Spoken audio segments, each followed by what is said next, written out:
Hello students.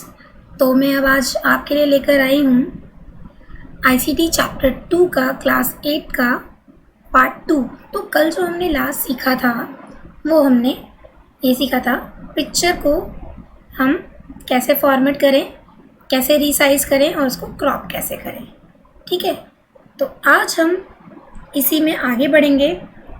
जैसा कि मैंने कल आपसे प्रॉमिस किया था कि मैं नेक्स्ट क्लास में नेक्स्ट पार्ट में टेक्स्ट रैपिंग आपको सिखाऊंगी। तो टेक्स्ट रैपिंग का प्रयोग चित्रों के आसपास शब्दों को जोड़ने में किया जाता है। ठीक है, जब हम पिक्चर्स इंसर्ट करते हैं तो आपने देखा होगा कि उन पिक्चर्स को इधर उधर करना कठिन हो जाता है, मुश्किल हो जाता है, क्योंकि वो in line with text setting में होते हैं। जो बाय डिफ़ॉल्ट हम पिक्चर इंसर्ट करते हैं वो in line with text setting में आ जाते हैं। अपने तरीके से पिक्चर को सेट करने के लिए टेक्स्ट रैपिंग लेना होता है। ठीक है, जो टेक्स्ट रैपिंग सेटिंग करने के लिए पिक्चर पर क्लिक करना है और फिर पिक्चर टूल फॉर्मेट टैब से हम टेक्स्ट रैपिंग सेटिंग को बदल सकते हैं। टेक्स्ट रैपिंग की ऑप्शंस बहुत सारी हैं और उनका अलग अलग पर्पस भी है। आइए देखते हैं किस टेक्स्ट रैपिंग से क्या होता है पिक्चर के साथ। ठीक है, इन लाइन में टेक्स्ट अगर हम कोई भी इमेज इंसर्ट करते हैं तो बाय डिफ़ॉल्ट डॉक्यूमेंट में इसी फॉर्मेट में आती है। इसमें क्या होता है, जो टेक्स्ट होता है वो भी पिक्चर के साथ एडजस्ट हो जाता है। जैसे इतना सारा टेक्स्ट लिखा हुआ है ना, मैंने यहाँ अगर क्लिक कर दिया इस जगह और यहाँ क्लिक करने के बाद मैंने पिक्चर इंसर्ट करी तो पिक्चर है और अपने के बीच में इंसर्ट हो जाएगी और लाइंस के बीच में गैप आ जाएगा जितनी बड़ी पिक्चर होगी। ठीक है, कुछ इस तरह से होगा। स्क्वायर जो ऑप्शन है उसमें क्या होता है, पिक्चर जो है आयताकार डब्बे में आ जाती है। ठीक है, और उसके आसपास टेक्स्ट हो जाता है। टाइट क्या होता है, पिक्चर के आकार के अनुसार, अगर पिक्चर स्क्वायर शेप में है तो वो स्क्वायर में हो जाएगी, पिक्चर राउंड शेप में है तो वो राउंड शेप ले लेगा। तो उसके अकॉर्डिंग जो है टेक्स्ट पिक्चर के आसपास सेट हो जाता है। थ्रो में क्या होता है, पिक्चर के साथ खाली जगह पर भी टेक्स्ट ले सकते हैं। पिक्चर के साथ साथ टेक्स्ट भी आ जाता है जहाँ जहाँ खाली होता है। ठीक है, टॉप एंड बॉटम दो ऑप्शंस हैं। पिक्चर इसमें टेक्स्ट के साथ ऊपर और टेक्स्ट के साथ नीचे चली जाती है। ठीक है, बिहाइंड टेक्स्ट इसमें शब्दों के पीछे चली जाएगी, मतलब अक्षर पिक्चर के ऊपर दिखाई देंगे।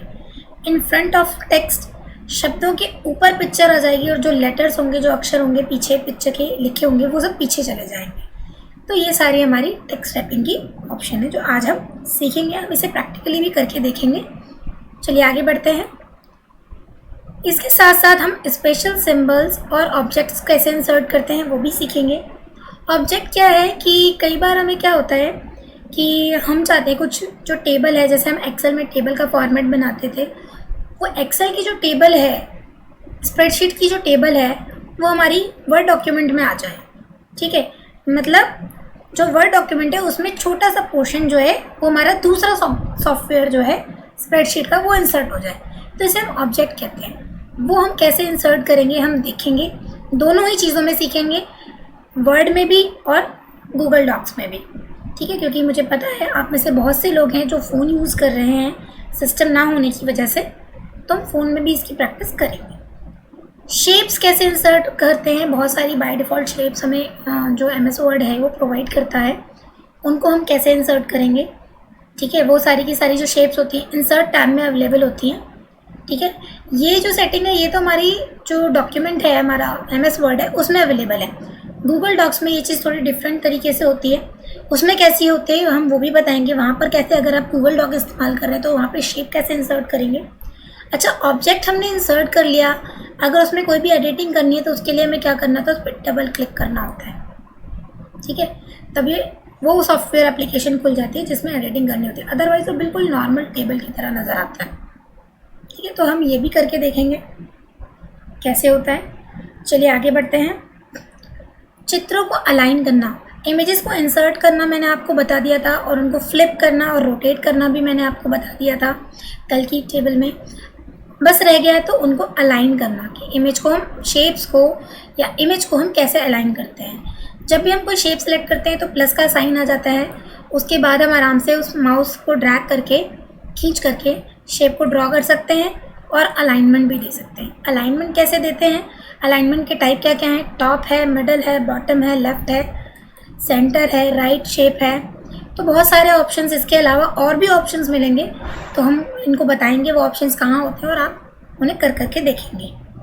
ठीक है, इसके बाद आता है स्पेशल सिंबल्स को इंसर्ट करना है। स्पेशल सिंबल्स आप कैसे इंसर्ट करेंगे, आपने देखा होगा कुछ ब्रांड होते हैं उनके आगे लिखा होता है TM trademark sign, R circle के अंदर R रजिस्टर्ड साइन, कॉपीराइट यानी C को जो है सर्कल के अंदर कर देते हैं, कॉपीराइट का होता है। तो ये सारे जो सिंबल्स हैं ये कहाँ से आते हैं वो हम देखेंगे, और साथ ही फॉर्मूला लिखना भी सीखेंगे। फॉर्मूला कैसे लिख सकते हैं, वृत्त का जो क्षेत्रफल है अगर हमें वो निकालना है या सर्कमफ्रेंस निकालना है, तो फॉर्मूला अगर हमें लिखना होगा वो कैसे लिखेंगे, हम ये सारी चीज़ें आज के इस वीडियो में सीखने वाले हैं। चलिए बढ़ते हैं आगे।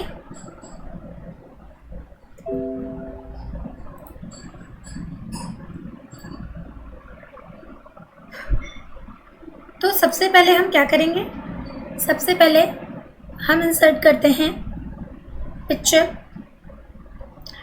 और मैं ये डॉक्यूमेंट ले रही हूँ। हम इसमें टेक्स्ट रैपिंग करके देखेंगे, एक पिक्चर इंसर्ट करके, कि अलग अलग तरीके से टेक्स्ट रैपिंग कैसे हो सकती है। पिक्चर इंसर्ट करना मैंने आपको बताया था। इंसर्ट में गए पिक्चर, ठीक है, डेस्कटॉप पर हैं ही हम ऑलरेडी, तो डेस्कटॉप पर एक मेरे पास ये पिक्चर पड़ी है, मैं इसको ले आती हूँ, इंसर्ट कर दिया। देखिए ये बहुत बड़ी पिक्चर है, अगर मैं इसमें आपको टेक्स्ट रैपिंग करके दिखाऊंगी तो मे बी शायद आपको समझ ना आए। मैं इसे छोटा कर देती हूँ ताकि आसानी से एक स्क्रीन में आप देख सकें। पिक्चर मैंने कहाँ इंसर्ट करी, मैंने यहाँ क्लिक करा हुआ था, पिक्चर यहाँ इंसर्ट होगी बीच में। तो बाय डिफ़ॉल्ट मैंने जैसा कि कहा था in line with text formatting आएगी। अब जैसे मैं अगर चाहूँगी बीच में लाना, तो इसको देखो रोटेट करूँगी एक एक लाइन के अकॉर्डिंग। आप माउस अगर देख सकते हैं तो जहाँ मेरा माउस है, अब लिखा है सूर्य के प्रकाश, सूर्य और के बीच में मेरा माउस का पॉइंटर है। मैंने पिक्चर को क्लिक कर रखा है, जैसे मैं छोड़ूंगी माउस को वो यहाँ आ जाएगी, सूर्य और के बीच में। देखो इन लाइन विद टेक्स्ट का मतलब यही है, ठीक है, ये है इन लाइन विद टेक्स्ट। ठीक है, अब हम एक और इमेज इंसर्ट करते हैं, किसी और फोल्डर से इंसर्ट करते हैं। ठीक है, हम इंसर्ट में गए, अब हमें पिक्चर यहाँ इंसर्ट करनी है। ठीक है, हम यहाँ इंसर्ट करते हैं यदि चंद्रमा, चलिए यदि से पहले कर लेते हैं। पिक्चर में गए, ठीक है,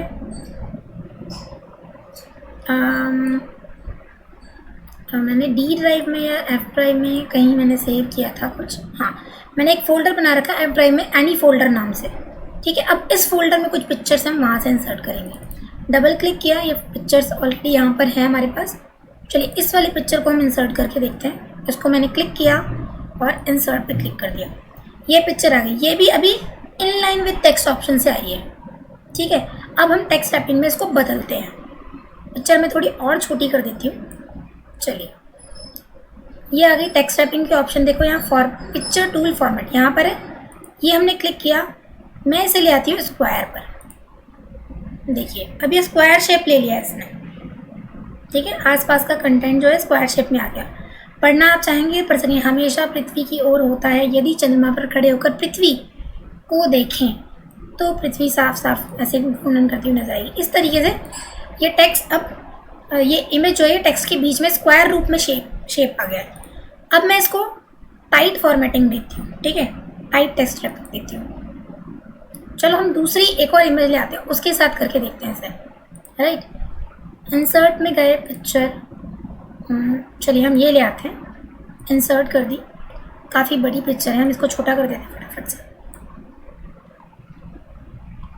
ठीक है, अब मैं इसको दूसरी देती हूँ टाइट फिटिंग। ठीक है, देखो यहाँ पर कुछ कंटेंट छूटा हुआ था स्क्वायर में, लेकिन टाइट फिटिंग में क्या हो गया, बिल्कुल आसपास कंटेंट जो है वो सेट हो गया है। ठीक है, ये टाइट फिटिंग है। ठीक, देखिए अब चलो ये इनलाइन विद टेक्स्ट था, इसी को चेंज करते हैं। मैं इसको ले आती हूँ बिहाइंड द टेक्स्ट। अब क्या होगा, ये टेक्स्ट के पीछे चला जाएगा, यानी इसके ऊपर हमें अक्षर लिखे हुए दिखाई देंगे। क्लिक किया, ये देखिए सूर्य के प्रकाश से प्रकाशित होता है। पूरा जो सेंटेंस था वो पूरा इसके पीछे पीछे मतलब आ चुका है, इसके ऊपर लिख कर आ गया है बिहाइंड द टेक्स्ट, यानी जो टेक्स्ट दिख रहा है उसके ये पीछे चलिए, ये इसके ऊपर लेटर्स लिखे दिखाई देंगे। एक तरह से बैकग्राउंड में सेट हो गई है। ठीक है, इन फ्रंट ऑफ टेक्स्ट कर देंगे तो टेक्स्ट के फ्रंट में आ जाएगी और उसके पीछे जितने भी लेटर्स हैं वो गायब हो जाएंगे। सूर्य के प्रकाश से प्रकाशित, अब ये लाइन्स हमें दिखाई नहीं देने वाली, ध्यान से देखिएगा। क्लिक किया, देखो मैं जहाँ, अब इसके पीछे जितना भी कंटेंट लिखा है वो मुझे दिखाई नहीं देगा, ये कंटेंट के ऊपर आ गई है। ठीक है, अगली है टॉप एंड बॉटम। इस पर क्लिक किया तो ये लाइन को दो भागों में बांट देगी, ऊपर का हिस्सा ऊपर, नीचे का हिस्सा नीचे कर दिया। टॉप और बॉटम पे एडजस्ट हो गया। इन लाइन विद टेक्स्ट नहीं है ये, इसी लाइन में ये पूरी जगह घूमता रहेगा। देखो ये इन लाइन विद टेक्स्ट नहीं है, कोई कंटेंट चेंज नहीं हो रहा, केवल पिक्चर मूव हो रही है। ये टॉप टू बॉटम है, टॉप एंड बॉटम है। शो करते हैं, ये देखिए शो में क्या हुआ, ये उसके ऊपर आके एडजस्ट हो गया, जहाँ जहाँ स्पेस होगा वहाँ वहाँ दिखाई देगा। देखिए कंटेंट के अकॉर्डिंग ये सेट हो गया। ठीक है, तो ये है हमारी टेक्स्ट रैपिंग। इस तरह से हम सारी ऑप्शंस के साथ इमेज को अलग अलग तरीके से सेट कर सकते हैं। चलिए टेक्स्ट रैपिंग के बाद हम आगे बढ़ते हैं। हम इंसर्ट करते हैं स्पेशल इमेज को, शेप्स को। शेप्स कैसे इंसर्ट करी जाती हैं, इंसर्ट में गए, इंसर्ट टैब में ये रहा शेप्स का ऑप्शन, यहाँ पे आपको क्लिक करना है और जो भी शेप आपको पसंद आ रही है उसको क्लिक करिए और ड्रैग कर दीजिए। ठीक है, ये ड्रॉ हो गई। कोई और शेप, इंसर्ट में गए, शेप्स, सपोज स्माइली ठीक लगा, इस पर क्लिक किया, देखो प्लस का आइकन आ चुका है। जहाँ भी आपको ड्रॉ करना है वहाँ क्लिक करके उसे ड्रॉ कर दीजिए, वो शेप अपने आप ड्रॉ हो जाएगी। ड्रॉ करते ही यहाँ ड्राइंग टूल फॉर्मेट भी आ जाता है, यहाँ से आप शेप को फॉर्मेट भी कर सकते हैं। शेप में कलर फिल करना चाहें तो आप कोई कलर फिल कर सकते हैं। देखिए जो कलर अच्छा आपको लगे वो कलर आप फिल कर लीजिए।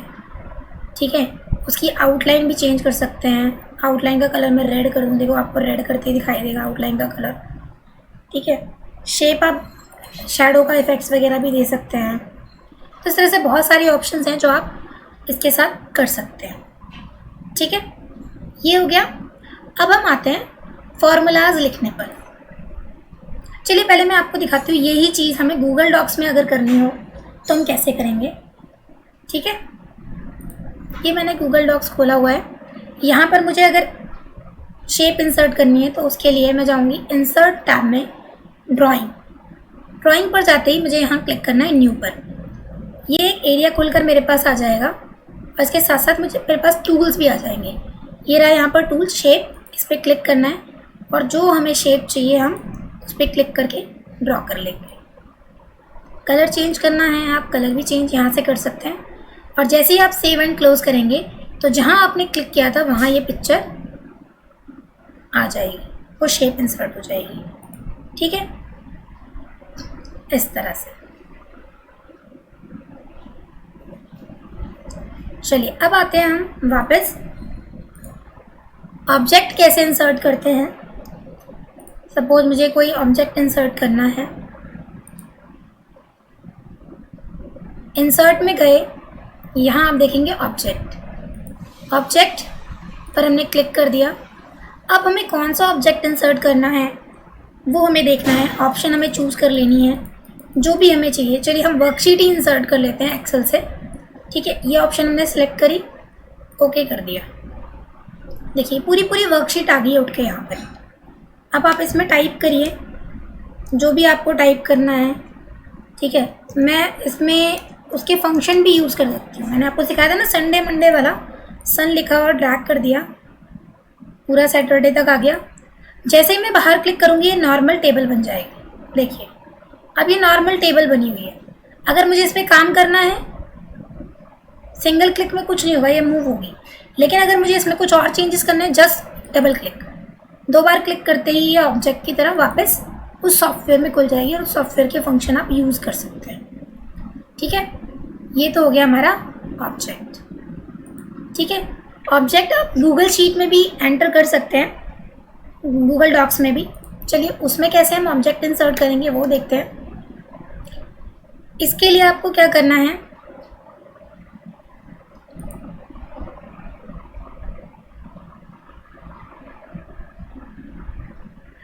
आपको क्या करना है कि यहाँ पर एक दूसरी हम गूगल शीट खोल लेते हैं। इसमें कॉपी पेस्ट का मेथड यूज़ होता है।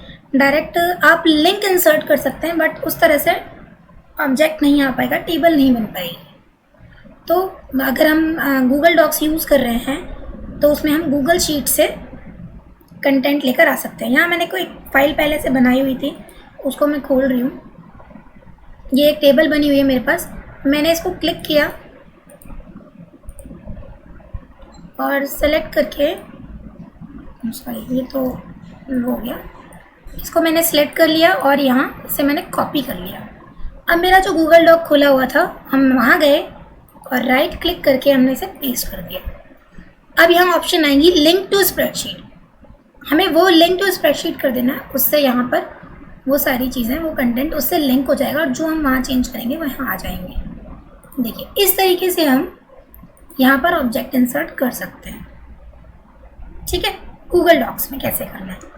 ठीक है, चलिए अब आगे बढ़ते हैं। अब हम आते हैं फॉर्मूलाज हम कैसे लिखेंगे।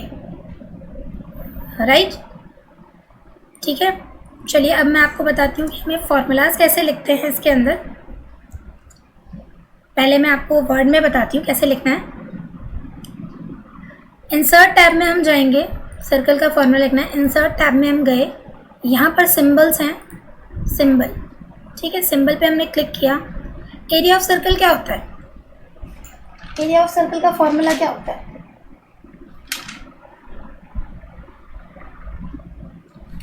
पाई आर स्क्वायर।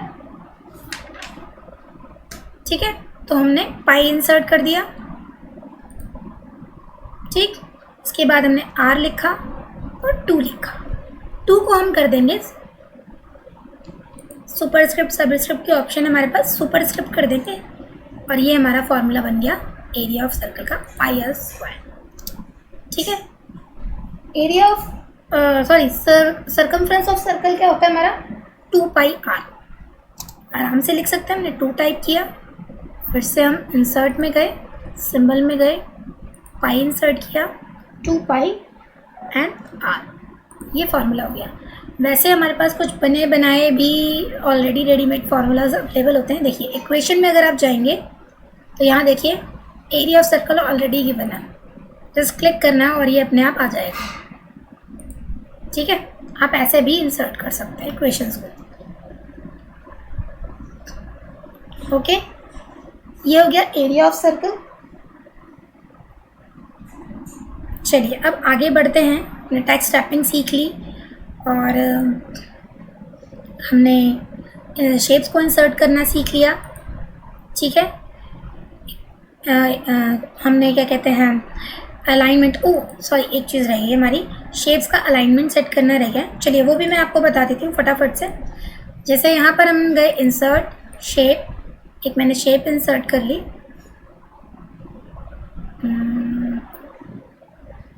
चलिए सन को इंसर्ट कर लेते हैं। ठीक है, मैं इसमें कलर फिल कर देती हूँ ताकि दूर से दिखाई दे। ठीक है, ये शेप इंसर्ट कर ली। अब इसका अलाइनमेंट हमें कैसे देना है? देखो यहाँ टॉप पर ये ड्राइंग टूल फॉर्मेट, यहाँ टॉप पर अलाइन ऑप्शन आ रही है। अलाइन लेफ़्ट करेंगे तो ये लेफ़्ट में, पेज के लेफ़्ट में चले जाएगा। अलाइन सेंटर करते ही पेज के सेंटर में आ जाएगा। राइट करते ही राइट में चला गया। टॉप करते ही पेज के टॉप पर आ जाएगा। ये देखो पेज के टॉप पर आ गया। बट मिडल करते ही पेज के मिडल में, पेज के मिडल में आ गया। एंड बॉटम करते ही पेज के बॉटम में चला जाएगा। तो इस तरह से आप शेप्स को अलाइन भी कर सकते हैं, रोटेट भी कर सकते हैं। रोटेशन मैंने आपको बताई थी, ग्रीन पे क्लिक करके, ग्रीन सर्कल पे क्लिक करके आप रोटेट करेंगे। ठीक है, आई होप आपको ये सब कुछ अच्छे से समझ आया होगा। चलिए अब हम आज का होमवर्क देखते हैं क्या है हमारे लिए। ये है पेड़ पौधों के बारे में तो आपने जानकारी पढ़ाई है अच्छे से, तो अब आपको क्या करना है, पेड़ों की महत्ता सबको मालूम है। पेड़ इतना बड़ा है, कैसे हमारे वातावरण में आ जाता है, ये सारी चीज़ें आपको एक्सप्लोर करनी है। सबसे पहले हम क्या करते हैं, एक बीज को बोते हैं, धीरे धीरे वो बड़ा होता है और उसके बाद जाके घना पेड़ बन जाता है। तो इसका जो प्रोसेस है, छोटा सा बीज बोया, थोड़ा अंकुर फूटा और बड़ा हुआ, फिर पत्ते आए, फूल आए, फिर फल आए, तो ये पूरा जो प्रोसेस है, इसकी जो जानकारी है आपको वर्ड डॉक्यूमेंट में बनानी है और इमेज जो है आप इंटरनेट से इकट्ठा करके फाइल बनाकर मुझे व्हाट्सएप कर सकते हैं, ठीक है। नेक्स्ट, इतना सा असाइनमेंट थोड़े मिलेगा, और भी है। आपको ऑब्जेक्ट भी इंसर्ट करके देखना है डॉक्यूमेंट में। मार्कशीट बना करके देखिए कि ग्रेड लगा दें कि हिंदी के मार्क्स इतने, इंग्लिश के मार्क्स इतने, ठीक है। इस तरह से वर्ड प्रोसेसर में एक स्प्रेडशीट का ऑब्जेक्ट इंसर्ट करिएगा, ठीक है। एंड लोगोस के नाम भी सर्च करने हैं। बाज़ार में आप खरीदारी करने जाते होंगे तो आपने घर में किसी चीज़ में ऑनलाइन शॉपिंग भी करी होगी, तो कुछ ब्रांड्स के नेम और कंपनी के नेम जो हैं उनकी एक लिस्ट बनाइए जिसमें उनके सिंबल्स भी डाले हों। जैसे ये eBay का सिंबल है, वो इस तरह की एक लिस्ट भी आपको बनानी है वर्ड में, ठीक है। अब ये देखिए, मान लीजिए एक और असाइनमेंट है। मान लीजिए आपके पिताजी एक बाल मेले का आयोजन करने जा रहे हैं और उसके बारे में आप अपने दोस्तों को बताने के लिए एक विज्ञापन तैयार करें, जैसे कि ये विज्ञापन नीचे दिया हुआ है, और इससे संबंधित आगे की जानकारी आपको अपने वर्ड डॉक्यूमेंट में डालनी है। और इसके साथ साथ ये जो साइकिल है, ठीक है, इस साइकिल जो जल चक्र का साइकिल दिया हुआ है, जल चक्र का, ये आपको बताना है कि हमारे वातावरण में जल कैसे मूव करता रहता है, पानी, इसका साइकिल। ये भी आप, शेप्स भी हैं हमारे पास, सन भी है, ये सारी चीज़ें हैं, इमेज भी है, तो इन सब के माध्यम से ये आप बनाएंगे, ठीक है। वर्ड में ट्राई करिएगा इसको भी, और उसके साथ साथ ये पोयम भी, ठीक है, इस पोयम को भी वहाँ पर लिखिए। कॉपी पेस्ट भी कर सकते हैं, इमेज को कॉपी पेस्ट करना, क्रॉप करना, सब बताया आपको, ठीक है। उस तरह से आप इस काम को कर सकते हैं। चलिए, अब ये हम जो सीखेंगे नेक्स्ट क्लास में सीखेंगे। आज के लिए इतना ही काफ़ी है। मिलते हैं नेक्स्ट वीडियो में, तब तक के लिए सेफ रखिए, हैप्पी रहिए, बाय बाय।